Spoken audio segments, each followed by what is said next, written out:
Assalamu alaikum. You're watching Views and News and I'm Faisal Rahman live from our Islamabad studios. Today we'll be talking about this very important issue regarding the Financial Action Task Force, that is FATF. Now, as far as Pakistan is concerned, we are still in the grey list. But having said that, I think when it comes to compliances, Pakistan has been able to almost fulfill all of them. There were reservations on a few, but still, if you look at it from a very neutral perspective, it seems that Pakistan better be out of the grey list and back into the white list. But having said that, again, when we talk about the action plan items, out of the 34, 32 have been considered as perfectly fine. Now, a high-level delegation, part of the state ministers, Anwar is going to visit and they'll be talking about it. And let's see what happens this time. Every time what we have heard is that most likely Pakistan is going to get out of this grey list. But still there are issues, and these are political issues and political international pressures on Pakistan. Perhaps when you look at it from a neutral perspective, as I earlier mentioned, Pakistan should have been out of it much before, I would say 2021. But still, everything has a reason.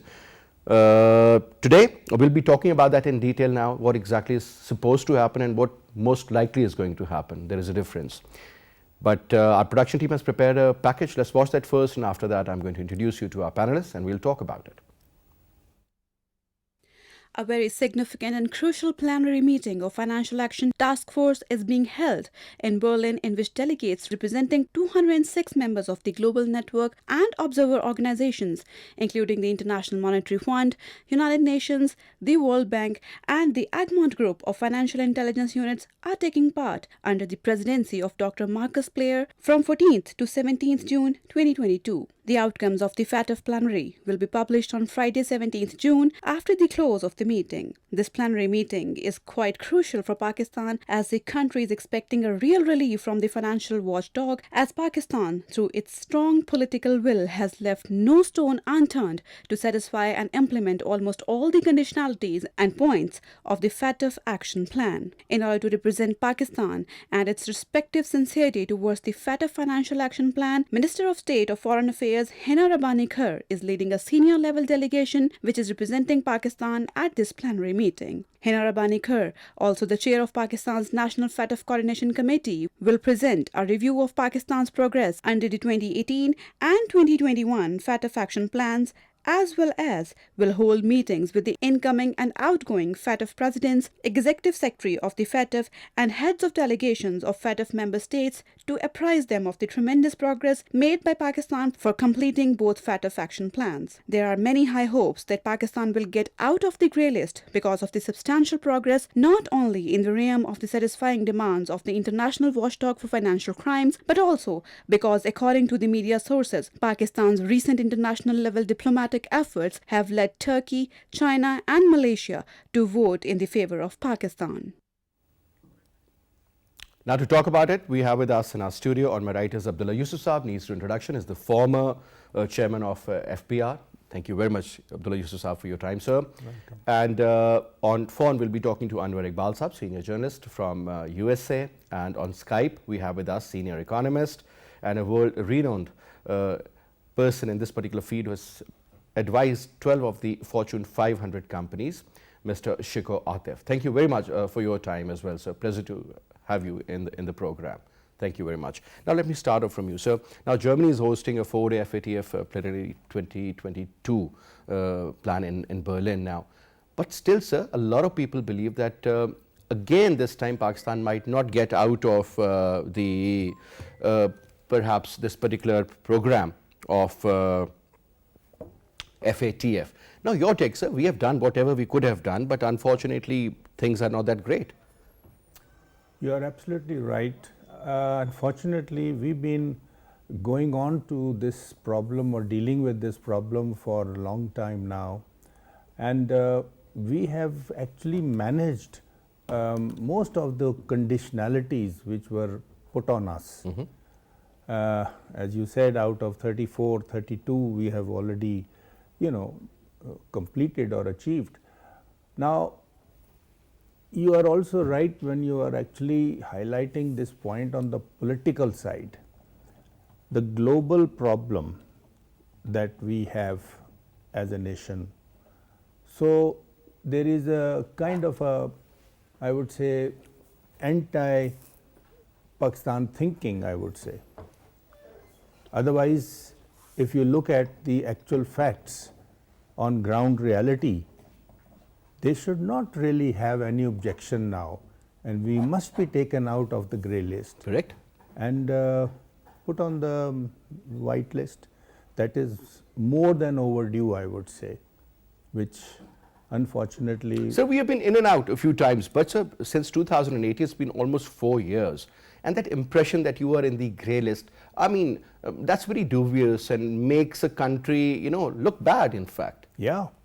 And that is what I'm saying, that it is unfortunately this impression that we have as a nation, as a country, if you look at it, the global position, and they seem to think that, you know, we are not doing whatever was supposed to be done, and therefore why should we accept this? We have to now wait and see and then give them further targets or whatever else. And that's how it has been going on. And now in this meeting, let's hope that actually now we overcome all these past problems and they accept our reality, which is that we have handled and done, dealt with those issues and problems, whatever were pointed out.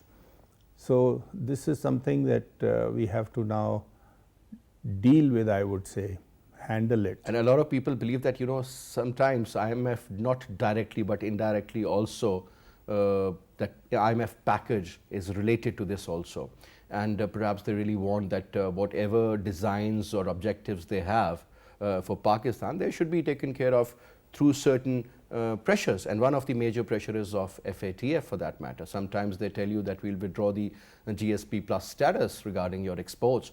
I mean, these are the international level tactics. But interestingly now, since I'll be talking to Shikoh Atif Saab, the interesting part is Shikoh Saab over here, when we look at the document, I've been following this story ever since Pakistan got into the grey list.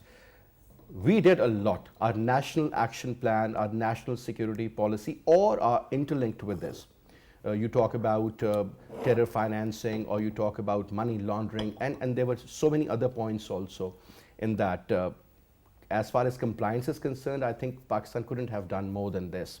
Now, Hina Rabbani Khar, the Minister of State for Foreign Affairs, is heading the delegation, and they'll be in Berlin on a 4-day visit, and they'll be exchanging their views. Lady has also served as a Minister of State of Economic Affairs as well, maybe a decade ago. Obviously, so she has the knowledge, she has the know-how, and obviously on one side is economics, on the other is international politics. But economics issue can be sorted out, but when it comes to the international politics and the pressure, I think obviously the might is right. The American support has to be there. Your take on this point? You are absolutely right.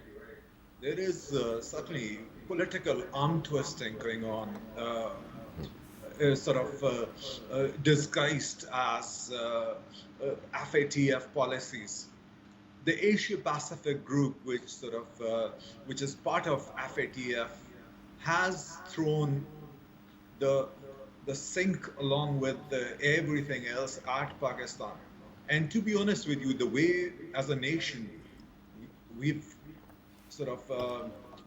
faced FATF, why we have any other country in the world, and I follow about 18 other countries which are in this colloquial grey list, each and every one of them would have been out of the grey list. And you're also very right to sort of be positive about it, that we've been in it. The last time we were in it, from 2013 to 2016, we did manage to come out of it. But you're absolutely right. The political connection with the economic, unfortunately, it has very real economic implications. If you'd like, I could go into them, but I absolutely agree with the political economic ramifications and the connection there. Yeah, it is the political issue at the end of the day, because if you remember, when the countries, they were asked to support for the Ukrainian war, and the West wanted that countries like UAE, Turkey for that matter, or even Pakistan should not remain neutral. They should support the Ukrainian people, this particular war that has been imposed according to them on the Ukrainians, and should oppose the Russian. The point is now, sir, that the American, whether we like it or we don't like it, yes, it's a reality. China has become a great economic power, but at the end of the day, the narratives are, Atif Saab, set by the West, implemented by the West, and eventually countries like Pakistan, even countries like UAE for that matter, or Turkey, or so many other African countries would be pushed because they did not support a certain agenda of the West. So I would say it's not at all financial, it's totally political. And this is no justification given to us that you need to do more compliance. Come on, I mean, if 34 issues were there, you have taken care of 32 out of them, 2 are almost completed, and still you're in the grey list. It doesn't make sense at all. Now, one question, so when you talk about the financial crunch, Pakistan is definitely going through that. There is economic and political instability in the country. So this is the best time when the West can exert pressure. Now, do you think this particular meeting that is going to be held in Berlin, Germany, might not yield any productive results which are suitable for Pakistan? Rather, again, we'll be told to do more, that do more mantra, whether in the form of fighting against the war on terror or otherwise, is going to remain in Pakistan, sir? To be honest with you, first of all, I sense that you're very passionate about this, and very rightly so. I'm absolutely with you on this. To be honest with you, I am very hopeful. First of all, you touched upon the knowledge and expertise of Madam Hina Rabani Khar. I think she's the right person to be handling these negotiations. Number two, to keep us in the grey list, they would need the support. To keep us in the grey list, they would need the support of 3 countries. Number 1, Malaysia. Number 2, Turkey. Number 3, China.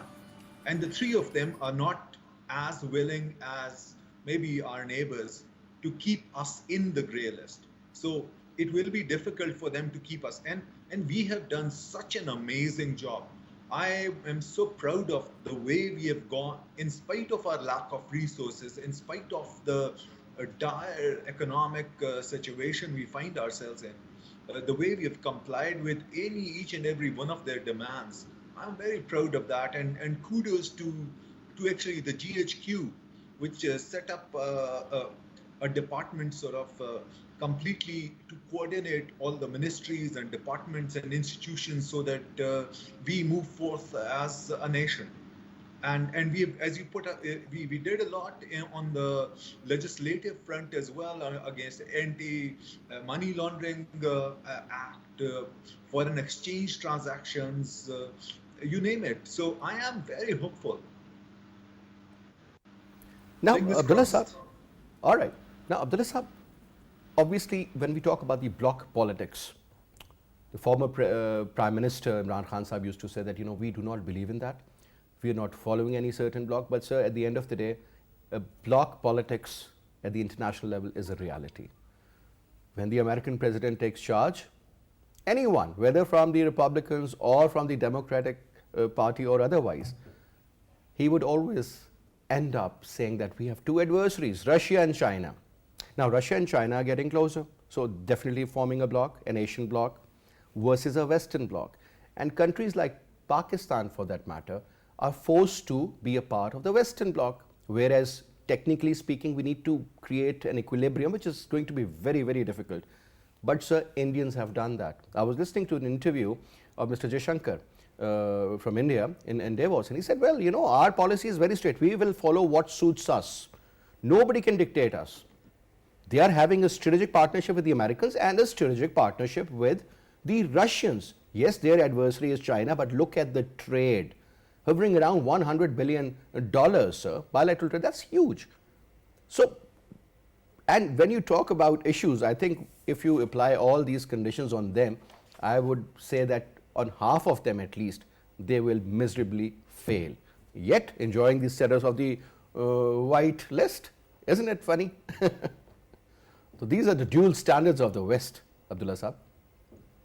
Well, yeah, these are actual issues and problems that we've been facing all the time, and it is, I don't think that we will be having, it will be easier for us to be able to actually deal with them, because Americans, the Western side, they have their own viewpoint, and we are obviously having a logistic issue.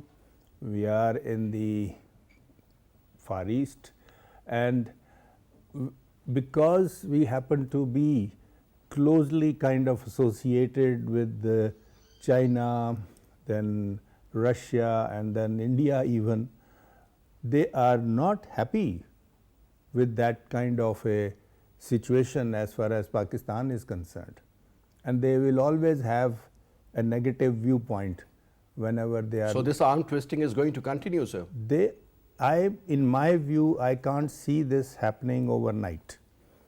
It will take time, and I only hope that we are able to actually now overcome.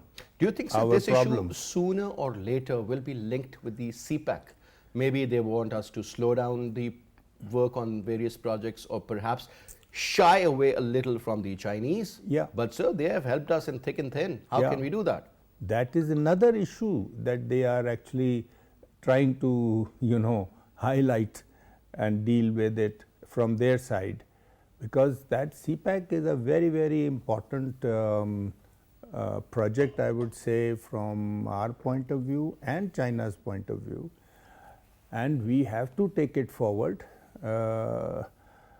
But from America's point of view, it is certainly not welcomed by them.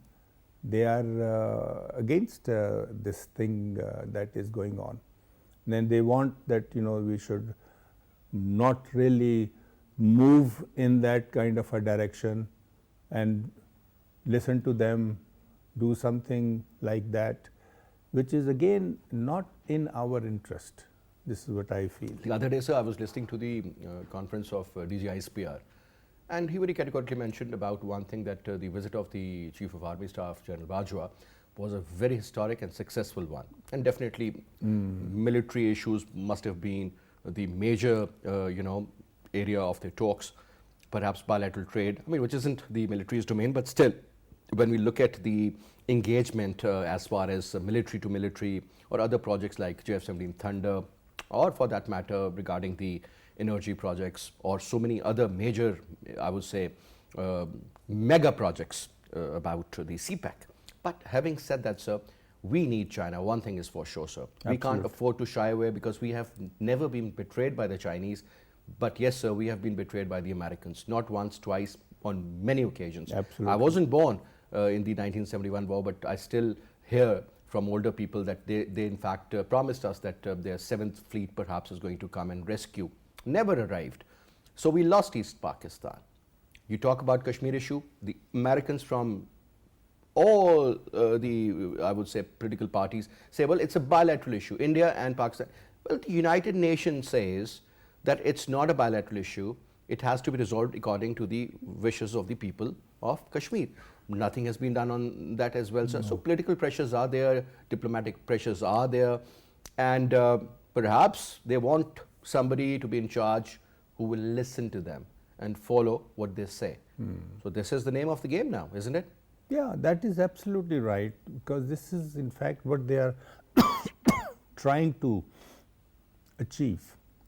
And as you said very rightly, that even the visit of the Chief of Army Staff to China was actually on a very, very productive viewpoint, I would say, because China Pakistan has some very, very special, so they are strategic partners at the end of the day. Relationship, and you just cannot try and get away from the major project of China, which is absolutely, accepted by us, and we are trying to implement it. And because America is saying this and they are wanting this, etc., that is not right for us. That's not fair for China and ourselves, I would say. Now, coming to Atif Saab, one of the major issues, I mean, when we talk about the actual points that are being discussed during these meetings, whether you talk about 2018 till 2021 during the last 3-4 years, primarily what they say is that one of the major issue is, or rather let me call it a key issue, that includes a report to prevent money laundering through the real estate sector, and report that will help financial institutions use collaborative analysis and data collection and other sharing initiatives to assess the mitigate the money laundering and terrorist fire. Now, for example, $32 billion are expected to come to Pakistan through remittances by the end of the fiscal year I'm talking about. So 32 billion, and most of that money is invested in real estate sector, because the overseas Pakistanis normally they either want to buy a house or they would always end up investing in properties, because that is where the money is. The property prices are always going up. And then if somebody makes money, that money can go back. Now, how can you put a check that X amount of people who have been sending their remittances and their money is going back also through various means, through schemes also when you declare your assets? I mean, every government has proposed those too. You can't ensure that. And you're talking about some real money here, sir. According to estimates, look at the amount of money that people have spent in buying properties in UAE, in America, in UK. Now Turkey is the next area, or Malaysia for that matter. So don't you think, sir, this is something impossible? How can you put a check? Or let's suppose if somebody is financing a certain madrasa or something, that means that is that person doing that in an individual capacity or as a company? Yes, you can put a check on the Saudis who are sending, but any individual can send any amount of money for any purpose for that matter. Don't you think, I mean, it's a very biased approach by the West in this regard, sir? Certainly. So you touched upon a couple of very important things. Firstly, you mentioned the dual standards of the West. Absolutely, heart-rending. If we were another sort of country, we'd be like so up in arms about it. Number two, you touched upon remittances and the importance of them. Here we are struggling so much just to get like $1 billion here or a couple of $1 billion there. And then our brothers and our sisters abroad, they're sending over $30 billion, as you said, in remittances to Pakistan. The downside, and it has not been a perfect budget, but just this present government, one very gutsy thing that they've done that had not been done over the past 70 plus years is they have put their sort of their arms around the real estate sector. They have tried to lay sort of accountability checks around it so that it is very well documented. Just to give you an idea, what was happening was over the course of 4 years after something was purchased within Pakistan, anyone who purchased it did not have an opportunity, it did not have to be registered with the government. What they've done is they have mandated certain limitations upon that. I don't want to go into the great details, but this present budget, even from a taxation point of view, and even from a regulatory point of view, they have brought a lot of attention to real estate. You touched another thing about the madrasas. And, innamal a'malu binniyat. When it comes to that, we have to refer to, it is to promote Islam, and it is just a very shallow surface Western thinking to sort of to look suspiciously at something that is a part of our belief system. But unfortunately, it's the last quick comment, because when you talk about these religious clerics, those who were on bicycles in 80s and 90s, and especially I'm talking about that time period when Pakistan was in fact a very close ally of the US when Soviet Union invaded Afghanistan. That was a time when so many people, because this was the concept of jihad. They were recruiting people left, right, and center. There was money pouring in from UAE, Saudi Arabia, America. That Charlie Wilson's war is a perfect example of all this. And on top of that, sir, this is what we got at the end of the day. A bad name. Simple as that. The word T for terrorist is somebody who's wearing a turban, has a beard, and that is it. Simple. But now, so we've also been joined in by Anwar Iqbal Saab from Washington, and Anwar Saab is a very senior journalist. Let's see what Anwar Saab has to share with us on this particular issue. Anwar Saab, assalamu alaikum, and thank you very much for taking out your time and talking to us. Walaikum assalam. I think your line is bad. I don't know why. Anwar Saab, can you hear me clearly? A lot of interruptions. I Am can I hear you, but it's a lot of interruptions. Interruptions. Sir, what we will do is we'll reconnect. We'll just get back to you in a second or so. But before that, sir, I'm sure, sir, you must have read a book called Confessions of an Economic Hitman by John Perkins. So John Perkins again wrote the second part of that. That starts from 2002 onwards. So sometimes I think Pakistan is a perfect example where economic hitmen have been coming. I mean, you look at the kind of, issues related to IMF. When you talk about your own money, you can't do, for example, you can't have gas from Iran because they are under sanctions.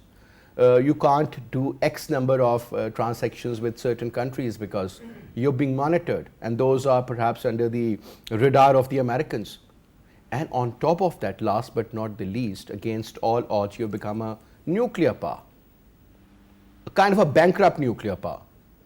Now, that is something which is of prime concern. A country where fuel prices are going to go skyrocket, and people are being suppressed to a level where eventually they'll come out on the roads, because inflation is going to touch well over 20-25%. Things are not going to go in the direction. Your bills, utility bills, everything have been increased. 45% increase in your gas, 47% in your electricity, and fuel is right in front of you. A rumor that, most likely tonight the prices are going to go up and there won't be any fuel available in Lahore. Today I was having a word with somebody, and there was no fuel. Simple as that. Now, when you're living in certain conditions, which are the prevailing conditions actually, sir, it seems that Pakistan, despite being a rich country with all the resources, the youth, you always used to talk about the youth, I remember, sir, the demographic dividend, sir. That dividend doesn't seem to be there. That might turn out to be your demographic disaster. And I'm afraid of that, sir. Now, you see, all this... Sir, if you allow me, sir. Sure. Anwar Iqbal Saab is there because he's just going to be there for another 10 minutes. So I really want to engage him. Sorry, but keep that question for yourself, sir. Sure. Anwar Saab, am I audible and clear now? Yes. Can you hear me? Yeah, I can hear you perfectly fine. Sir, but the question now regarding FATF, sir, your take. We have done whatever we could have done, sir. This seems that the professor is not happy with the student for some other reason. Perhaps those reasons are pretty interesting, but at the end of the day, sir, the student has done its level best. He has been able to clear most of the questions which were given by the professor to him, yet the professor, because of some sort of an influence, is not letting him pass. Your take, sir. Does this example suit on Pakistan? I think we have reason and understanding on most of the points. I think there's only one point remaining which concerns money laundering and terrorism financing. And on that too, there is an understanding, but they want us to further tighten, further regulate money transfers and things. That I think we will have to do because there is a lack of trust about our system in the West. They believe that we do not actually have a system that can monitor money transfer. We do not have a system that can prevent people from sending or receiving dirty money. Also, they want Pakistan to monitor those who are involved in such activities, and also to punish those who are caught, because they also have problems with our judicial system. They say that often the government and other authorities, they catch people, they bring cases against them, they go to the court, and the courts let them go. So they also want to tighten our legal system.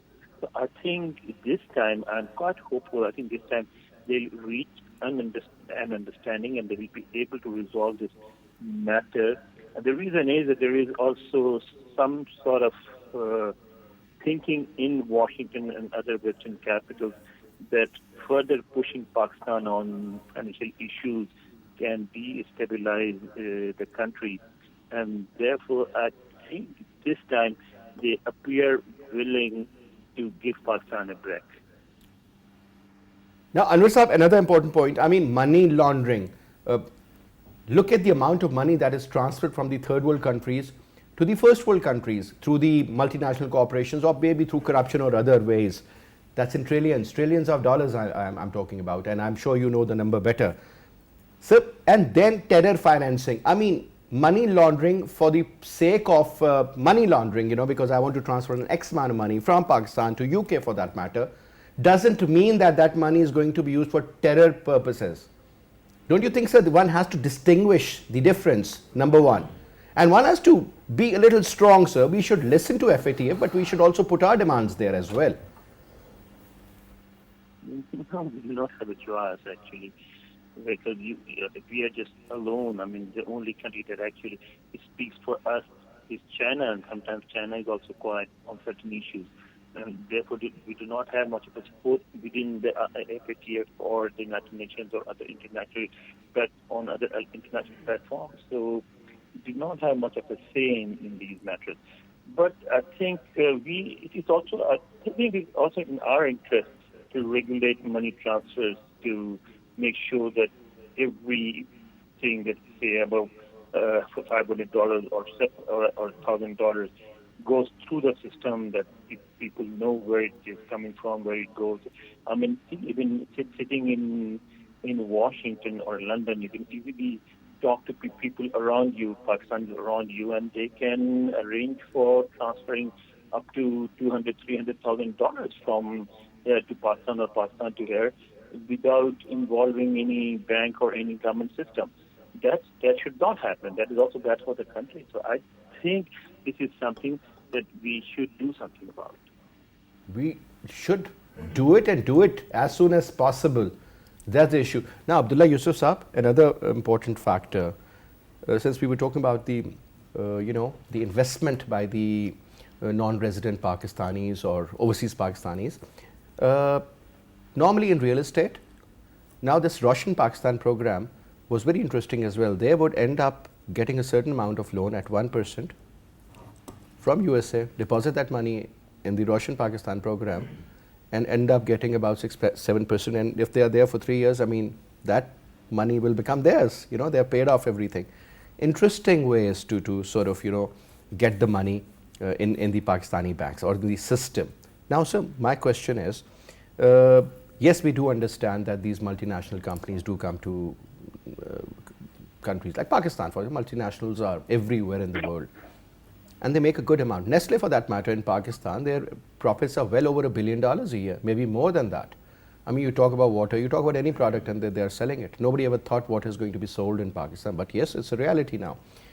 So, sir, they take the money back, and that money, put together, and then let's include the corruption. For example, leave Africa.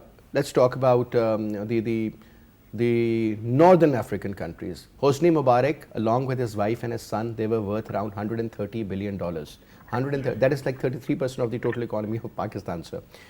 In the form of cash, in the form of real estate, in the form of paintings, and so many other investments. He died. God knows where that money is, or perhaps gold. Saddam Hussein, again, tons and tons and tons and tons of gold was taken away, just like what East India Company did in the subcontinent.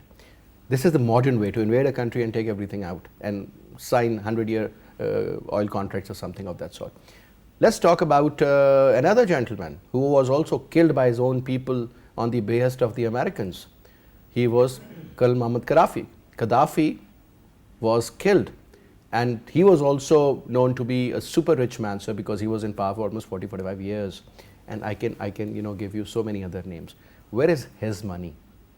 Well, his palaces are there, but I'm talking about the gold, the cash, and so much more in the Western banks. So what about that, sir? I mean, where that money is going to be used, what exactly is going to happen? I mean, nobody ever challenges or questions the Western or the Swiss banks for that matter. You see, this foreign investment, as you've pointed out rightly, that they borrow at 1% and they get about 6% from us. Yes. And that is their investment, and they are looking at their return, and they are actually very happy that they are getting a good return, which they can't get if over there, they invest over there. It's useless to keep your money Yeah. in the American banks. So that is what the incentive is for them. That's why they are coming here and investing. And then of course, they are not wanting to leave that money here, or just we should, you know, do whatever we can do with it. It is just for their purpose, their investment, and they will be here as long as they are having this, return that they are looking at, and as long as they want to keep that investment. Like, you know, if you want to invest something, put something in the bank, you have to have that as a saving. Now the interesting part is whatever the bank is offering, sir, look at the inflation, look at the interest rate. Yeah. Honestly speaking, it's a dead investment. Rather, your money is being devalued every day. Plus, look at where dollar is hovering. You know, this inflation thing, the dollar values and all these issues are really, really very, very serious issues from our point of view, from our economy's point of view. We, you see, are having, now you mentioned about this petroleum sector, that, you know, the prices are really going up like that. Now the question is, my question is, that if you are buying something from somebody and your cost is so much higher, and you say, no, I will give you a subsidy and I will keep selling at this price, the low price. How much money do you have to be able to provide that subsidy? Nothing, sir. We'll have to print notes and inflation is going to go up again. So you and this is what has been done before also. You are not having, you can't do it. You can't do it. So when we are talking about now that this price is going up and, you know, the thing is happening, inflation is going up and all that. Now all those things are because of your international actual price that is really happening. The price look increase. At where gold is, the way oil is. Oil. $125 a barrel. Yeah. But Abdullah sahab, I remember when you were the chairman of FPR, the oil prices went up to $147 dollars a barrel. But Musharraf Saab was the chief and the president, and he kept, because dollar was constant at 61. So it remained at 61 rupees a litre. Yes. Right, sir? Yes. Now, sir, it's beyond our belief what is going on and what will happen in the coming days as well, sir. Uncertainty is prevailing. No, it's a very, very critical situation, unfortunately for us. At the moment, the situation is not going to be that easy to handle, and it will also be not working on a day, overnight basis. It will take time also. So you have to have that focus, which is absolutely essential to deal with the issues, and then you can expect some results also. But at the moment, it's really not looking like that. You're not even It's a moving very gloomy in that picture, direction. sir. It's a very gloomy picture. Very, very gloomy. Right. Atif sahab, tell me one thing. Tell us about what needs to be done now regarding FATF. FATF is one issue, interlinked with so many others. Now, on one hand, our finance minister, Mr. Miftah Ismail, says that IMF is still not happy. You know, if still not happy, what do they want? They want to squeeze our neck and kill us, or how will we live, number one? And secondly, sir, please tell us that when it comes to FATF, now what needs to be done? I mean, one thing is for sure that we are not going to go into the black area. We might remain in the grey list, and after maybe a few more months, they'll say, okay, revisit and let's see what you have done during the last 4 months or so. But sir, currently, you never know, because there is a lot of political uncertainty is prevailing in Pakistan. It might lead to anything, maybe early elections or something. Keep that aside, but the state policy should be followed. Governments come and they go.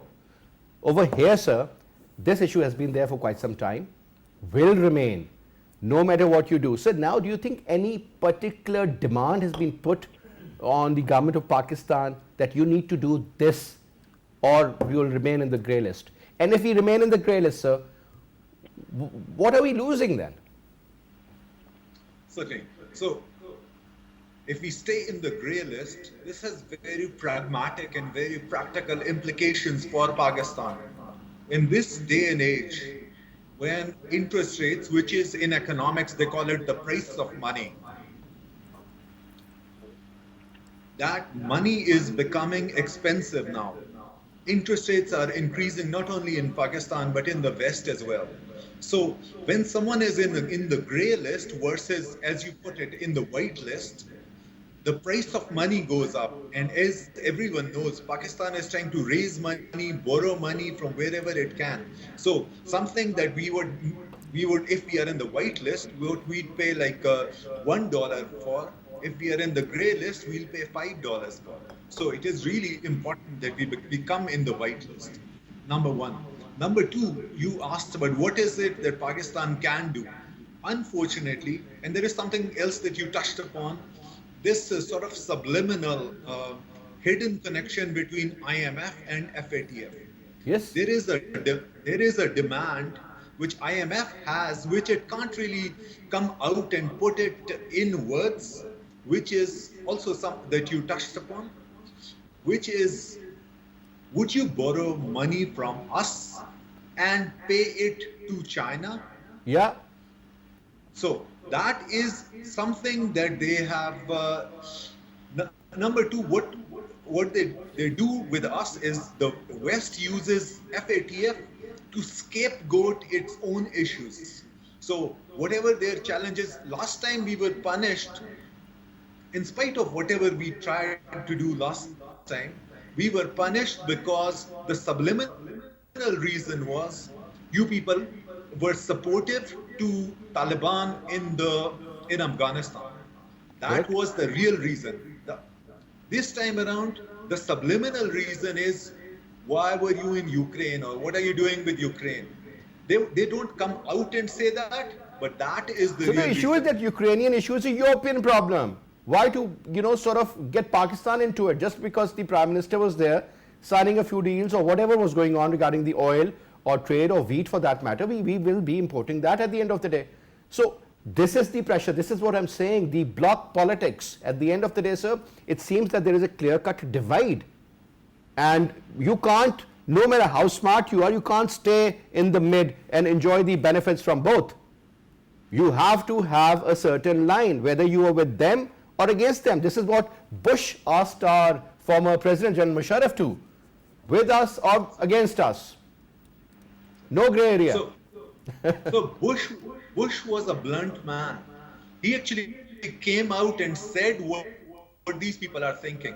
The reason they have managed to bully us is because of our economic situation. They cannot go out and say this to other countries, that you're either with us or against us. They think by hurting us, they are hurting China. Look at India. I mean, Indians do whatever they feel like doing. Look at their foreign policy. Yes, they are our adversary, but we should appreciate where they are doing right for their own country. I mean, they will never take any dictation. Absolutely. Because they have Adani, they have Ambani, they have Mittals, they have Tata. All of them put together are worth more than Pakistan's total GDP. Absolutely right. You are absolutely That's the reality. But absolutely right. But to be honest with you, I was speaking with someone, some members, not from the Pakistan delegation, but from other countries, just yesterday. And to be honest with you, I still am very confident and very hopeful that we would be able to get to the white list this time around. All right. Last closing remarks from you, Anwar Iqbal sir. How to move forward now? What needs to be done? Or you believe that, no matter what we do, at the end of the day, the final destination is again one step forward and two steps back, and will remain in the grey list? Not necessarily. We need to stay engaged. We need to keep talking to them. This is their approach. It's very clear. This is what they want. We will do whatever we can. Where we cannot, we need to tell them, and we need to explain why we cannot. and we need to stay engaged. I mean, we do not have the option of actually walking out or breaking off this, breaking off our sort of ties or anything. I mean, we just have to stay engaged. We have to explain our position to them. We have to take some of the steps that they are suggesting, and it is a very slow process. And yes, it is very obvious that it is always used to bring pressure on certain countries, and we are one of those unfortunate countries where they feel that they need to bring more pressure on. So we need to actually learn how to deal with this. And I think we have. I think we have been dealing with this for quite some time now. And we have come a long way, and I think we are close to getting off the hook, but they will always be watching us. All right, sir. Thank you very much, Iqbal Saab. It was a pleasure having you, sir. Mr. Shikoh Atif Saab and Abdullah Yusuf Saab, always great to have you on the show, sir. Thank you so much for your time as well. And that's all we have for this hour. What we can say is that, yes, FATF, it's very important for Pakistan to get out of that grey list, that particular grey area. Because at the end of the day, when you talk to, for example, rating agencies or otherwise, there are so many different areas where you need to really comply to an extent that they're satisfied. If they're satisfied, you'll be given a better, better options internationally. Your bonds, when you float them, they'll get a better response. Currently, we are not even positive. The negative outlook has been shown recently by this particular company, Moody's, I'll name it. I think a lot needs to be done. At the end of the day, if your economy is strong, if you are good with the numbers, and finally it seems that there's a decent amount of money in your forex reserves and your exports are increasing, your remittances are increasing, and this word deficit doesn't exist anymore. It has become like inflation, for example, it becomes deflation. Your deficit becomes surplus. Imagine if we had a current account surplus, things would have been so different. This is where we need to go. It will take time, but it will really require a great leadership and the attitude of the people as well. But anyway, I'll see you tomorrow. Till then, you take good care of yourself. Khuda Hafiz.